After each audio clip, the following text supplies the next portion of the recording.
Paano ko nga ba ginawa yung ganitong effects? Yeah, you can be the greatest, you can be the best, you can be the king, Kong banging on your chest, you can beat the world. So yung ituturo ko pala mga lods is yung first clip lang at saka yung may effect. Kasi pag linahat ko masyado siyang mahaba. Tara, sundan nyo lang to. Basic lang to. Let's go. Dito punta tayo sa CapCut. Open new project. Then piliin natin yung video natin mga lods na ginawa. Add lang sa baba. Dito mag-freeze agad tayo. Click yung video. Then punta po tayo sa freeze. Pagkatapos ma-freeze, punta po tayo sa unahan. Dito need natin ang timing kung saan yung part na yung paa natin is nasa harapan na yan. Ganyang position po, yung parang na out of balance tayo. Diyan po tayo mag-freeze. Hanapin po sa baba yung freeze.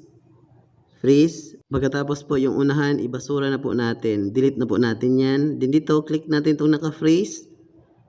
Then lagay natin sa baba. Laglag natin mga lods. Pagkatapos malaglag, i-drag nyo po doon sa unahan mismo. Then paliitin nyo po ha into 0.3 seconds. Pagkatapos po, habang naka-highlight yan, punta po kayo sa remove background. Piliin yung auto removal. Then hintayin lang po. Then dito hindi kompleto yung paa. Kaya i-customize natin yan. Then i-brush po natin.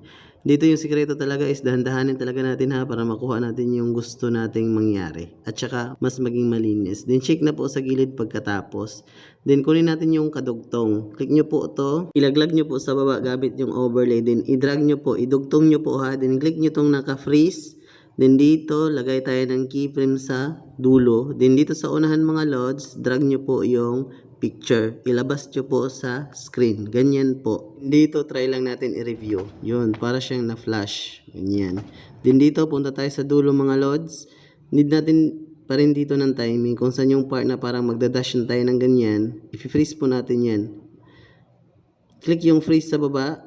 Pagkatapos po, paliitin nyo rin mga lods hanggang 0.3 seconds. Then yung background ha, huwag natin kalimutan. Pahabain natin mga lods itong background. Yan. Then i-click nyo itong naka-freeze. Then punta kayo sa remove background, auto removal. Then i-customize nyo mga lods kasi hindi perfect yung pagkapula. Then i-brush nyo mga lods yung sapatos para magandang tignan. Ang sekreto lang talaga dito mga lods pag magre-remove background ka is ayusin nyo talaga o i-customize nyo para mas magandang tignan. Then check pag okay na. Then back tayo isang beses. Lagay po tayo ng keyframe.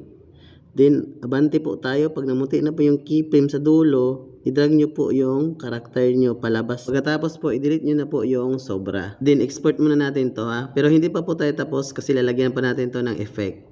Dito, click yung done. Add new project. Kunin natin yung ginawa nating video. Pagkatapos po, split po tayo doon sa unahan ha. Yung nasa harapan na po yung karakter natin. Then, click natin to.